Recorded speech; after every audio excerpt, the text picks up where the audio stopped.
নমস্কাৰ সকলোকে স্বাগতম জনাইছো চেনেলটোৰ আৰু এটা নতুন ভিডিঅ'লৈ সো আমি যি গুৱাহাটী হাইকোৰ্টৰ জেডাবল এক্সামৰ বাবে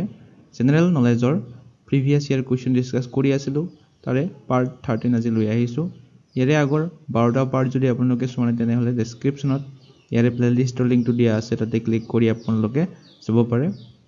বাকি আজিৰ ভিডিঅ'টো টোটাল 25টা কোৱেশ্চন দিয়া আছে গোটেইকেইটা 2014 চনৰ হাইকোৰ্টৰ এটা এক্সামত আহি গৈছিল আৰু হেখত আপোনালোকৰ বাবে এটা কোৱেশ্চন এৰি থোৱা আছে গতিকে ভিডিঅ'টো আপোনালোকে হেখলৈ চাব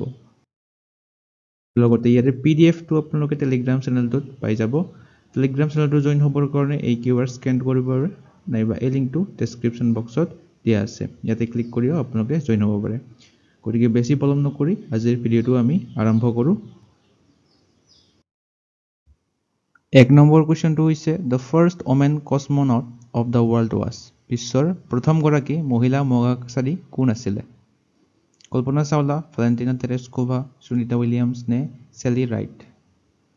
তো বিশ্বৰ প্ৰথম গৰাকী মহিলা মহাকাশচাৰী কোন আছিল অপচন বি টু হ'ব শুদ্ধ উত্তৰ ভ্যালেন্টিনা তেৰেস্কোভা তেখেতে 1963 চনত বা 1963 ত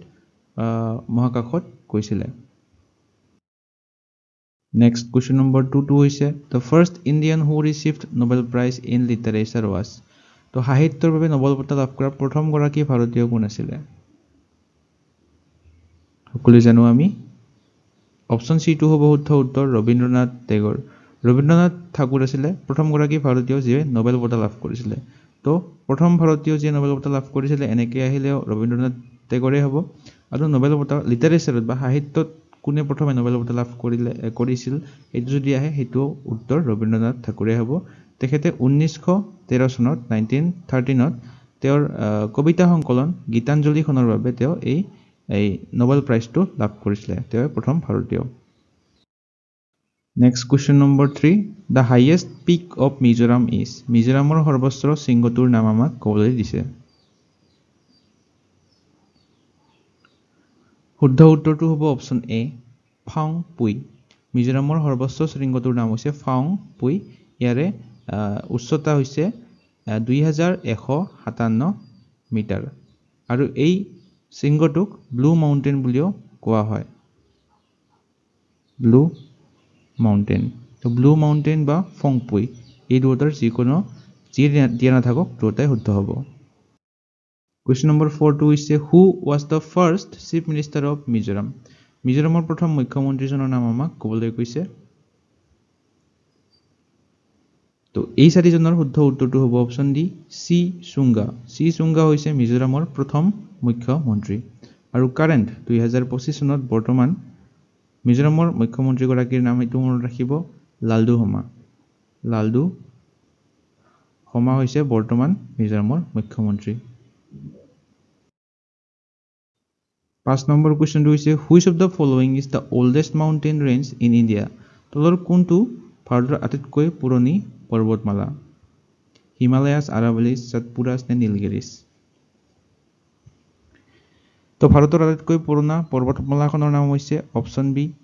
আৰাৱলী পৰ্বতমালাখনক আটাইতকৈ পুৰণি পৰ্বতমালা বুলি কোৱা হয় 6 নম্বৰ কোৱেশ্চনটো হৈছে Aizawl is situated on the ridge of Aizawl কোনখন পাহাৰৰ ওপৰত অৱস্থিত মিজোৰামৰ ৰাজধানী হয় আইজলখন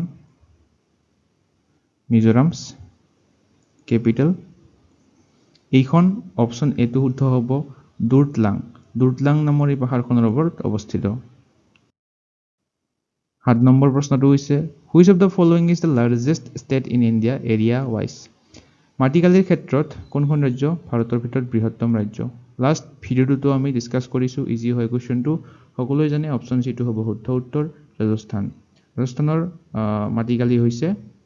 3,42,239 স্কয়াৰ কিলোমিটাৰ আগৰ ভিডিঅ'টো আমি ডিসকাস কৰিছিলো নেক্সট কোৱেশ্চনটো হৈছে 8 number question the first Indian woman to climb Mount Everest was Mount Everest আৰোহণ কৰা প্ৰথম গৰাকী ভাৰতীয় মহিলা কোন আছিল তো মাউন্ট এভাৰেস্ট আৰোহণ কৰা ভাৰতীয় মহিলা প্ৰথম গৰাকী হৈছে বাসেন্দ্ৰী পাল 1984 চনত বা 1984 ত তেওঁ প্ৰথমবাৰ মাউন্ট এভাৰেস্ট আৰোহণ কৰিছিল আৰু তেখেতে প্ৰথম গৰাকী ভাৰতীয় মহিলা যিয়ে এই মাউণ্ট এভাৰেষ্ট আৰোহণ কৰিছিলে 9 নম্বৰ কোৱেশ্চনটো হৈছে হু was the first Indian to receive Oscar award Oscar বঁটা লাভ কৰা প্ৰথমজন ভাৰতীয় কোন ইম্পৰ্টেন্ট হয় কোৱেশ্চনটো অস্কাৰ বঁটা লাভ কৰা প্ৰথম ভাৰতীয়জনৰ নাম হৈছে অপচন সি ভানু আথাইয়া হৈছে প্ৰথমগৰাকী ভাৰতীয় যিয়ে অস্কাৰ বঁটা লাভ কৰিছিলে 1983 চনত 1983 কিহৰ বাবে লাভ কৰিছিলে বেষ্ট কষ্টিউম ডিজাইন এইটো মনত ৰাখিব কিহৰ বাবে লাভ কৰিছিলে বেষ্ট কষ্টিউম ডিজাইন 10 নম্বৰ কোৱেশ্চনটো হৈছে mid wicket is an expression used in which sport mid উইকেটটো এটা কোনটো খেলত ব্যৱহৃত এক অভিব্যক্তি হয় টেনিছ সুইমিং হকি নে ক্ৰিকেট অপচন ডি টো হ'ব শুদ্ধ উত্তৰ ক্ৰিকেট অৰ্থাৎ এই মিড উইকেট এই শব্দটো ক্ৰিকেট খেলৰ সৈতে জড়িত এটা শব্দ 11 number question chief minister of মধ্যপ্ৰদেশৰ মুখ্যমন্ত্ৰী গৰাকী কোন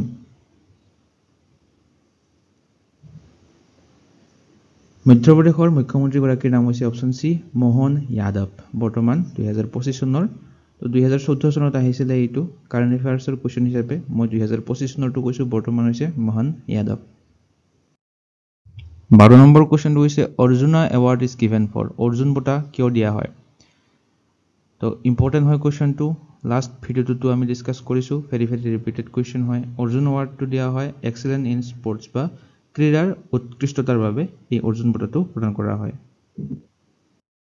কোৱেশ্চনটো হৈছে 13 Grammy award is related to এতিয়া গ্ৰেমি বঁটা কিহৰ সৈতে সম্পৰ্ক আছে আমাক সুধিছে এক্টিং স্পৰ্টছ লিটাৰেচাৰ নে মিউজিক তো গ্ৰেমি এৱাৰ্ডছটো মিউজিকৰ সৈতে জড়িত এটা এৱাৰ্ড সংগীতৰ সৈতে জড়িত এটা বঁটা 14 নম্বৰ কোৱেশ্চন নীতি আয়োগ ষ্টেণ্ড ফৰ অৰ্থাৎ এই নীতি আয়োগটোত নীতিটোৰ সম্পূৰ্ণ ৰূপটো কি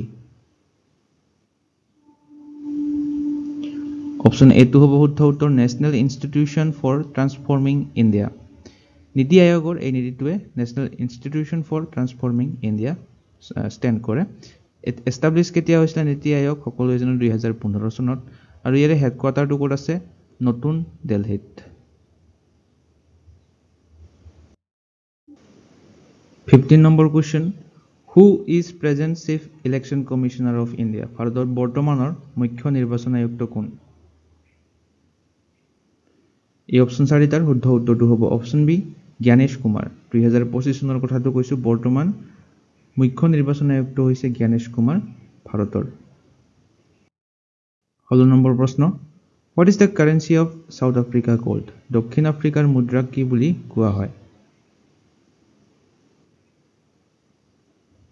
ইয়াৰে শুদ্ধ উত্তৰটো হ'ব অপচন সি ৰাণ্ড অৰ্থাৎ সাউথ আফ্ৰিকাৰ কাৰেন্সিটোক ৰাণ্ড বুলি কোৱা হয় 17 নম্বৰ কোৱেশ্চনটো হৈছে জেনাৰেল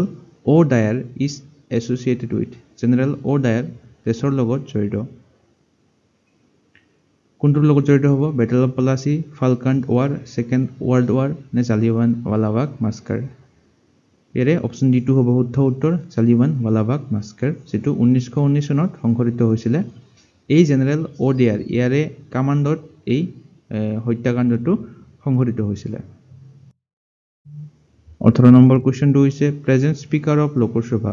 লোকসভাৰ বৰ্তমানৰ অধ্যক্ষ গৰাকীৰ নাম সকলোৱে জানো অপচন সি টো হ'ব শুদ্ধ উত্তৰ ওম বিৰলা হৈছে বৰ্তমান লোকসভাৰ অধ্যক্ষ 19 number question myopia is connected with অৰ্থাৎ মায়োপিয়াটো কোনটো অংগৰ লগত জড়িত এটা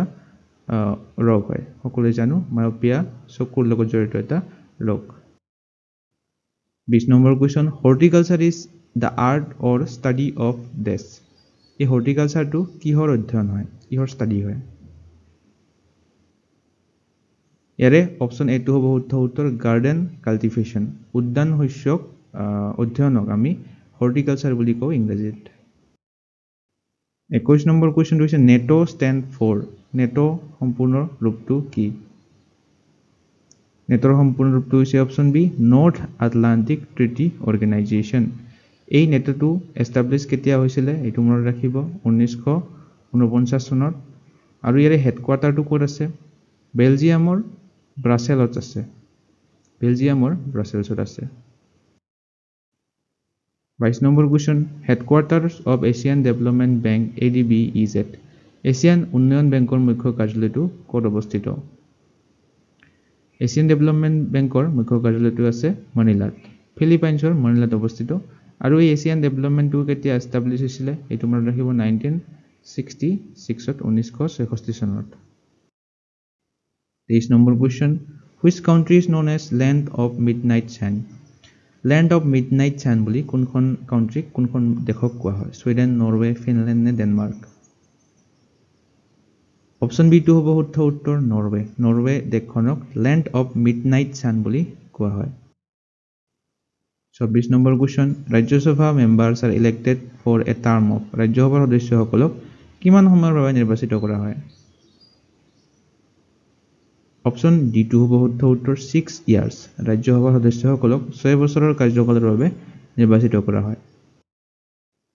25 নম্বৰ কুৱেশ্যনটো হৈছে কম্পিউটাৰ ৰিলেটেড এটা কুৱেশ্যন তো মেগাবাইট ইজ ইকুৱেল টু মানে 1 মেগাবাইটত আমাক কোনটো হ'ব ইয়াৰে অপচন বি টু হ'ব শুদ্ধ উত্তৰ 1024 কিলোবাইট অৰ্থাৎ 1 মেগাবাইটত বা 1 MBত 1024 KB হয় বা কিলোবাইট হয় লাষ্ট কুৱেশ্যনটো আপোনালোকৰ বাবে এৰি থোৱা আছে which of the following team had won Santosh Trophy Football Championship in 2025 তো 2014 চনত এইটো কাৰেণ্ট এফেয়াৰ্ছৰ কুৱেশ্যন হিচাপে আহিছিলে তো শেহতীয়াকৈ 2025 চনত এইটো সন্তোষ ট্ৰফি 2025 ফুটবল চেম্পিয়নশ্বিপটো কোনে জয়লাভ কৰিছে এইটো আপোনালোকে কমেন্ট কৰি জনাব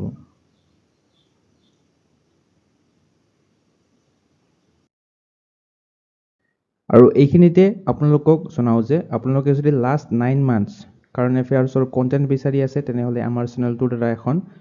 কাৰেণ্ট এফেয়াৰ্ছ বুকলেট PDF ফৰমেটত বনোৱা হৈছে য'ত আপোনালোকে জানুৱাৰীৰ পৰা ছেপ্টেম্বৰ মাহলৈকে লাষ্ট 9 মান্থছৰ 1500ৰো অধিক MCQ থকা এখন বুকলেট পাব য'ত আসাম নেশ্যনেল ইণ্টাৰনেশ্যনেল গোটেইখিনি টপিক কভাৰ কৰা হৈছে জানুৱাৰীৰ পৰা ছেপ্টেম্বৰ মাহলৈ প্ৰতিখন মাহৰে 100ৰো অধিক MCQ এড কৰা হৈছে এই বুকলেটখনত লগতে এইবিলাক টপিক 38 নেশ্যনেল গেমছ হওক Assam budget Assam civilian awards IPL 2025 appointments BRICS summit এই গোটেইবিলাক টপিক লিষ্টত থকা আপোনালোকে এই বুকলেটখনত পাব এইবিলাক MCQ ফৰমেটত দিয়া আছে আৰু যিবিলাক ৰিলেটেড পইণ্টছ আছে এইবিলাকো এটাচ কৰি দিয়া আছে গতিকে এই বুকলেটখন যদি আপোনালোকে পাৰচেজ কৰিব বিচাৰে তেনেহলে এই WhatsApp নম্বৰত আপোনালোকে স্ক্ৰিনত দিয়া WhatsApp নম্বৰটোত আপোনালোকে WhatsApp কৰি এই বুকলেটখন বাই কৰিব পাৰে কাৰেণ্ট প্ৰাইচ হৈছে 75 rupees আজিৰ ভিডিঅ'টোতে এইখিনিয়ে আছিলে ভিডিঅ'টো চাই আপোনালোকে কেনে পালে এবাৰ কমেন্ট সেকশনত জনাব চাই যদি ভাল পায় লাইক আৰু শ্বেয়াৰ কৰিবলৈ নাপাহৰিব লগতে এসেনশিয়েল ষ্টাডিজন চেনেলটো সাবস্ক্ৰাইব কৰি ল'ব এনে ধৰণৰ কন্টেন্ট আগলৈ পাই থাকিবৰ বাবে আজিলৈ মানে ধন্যবাদ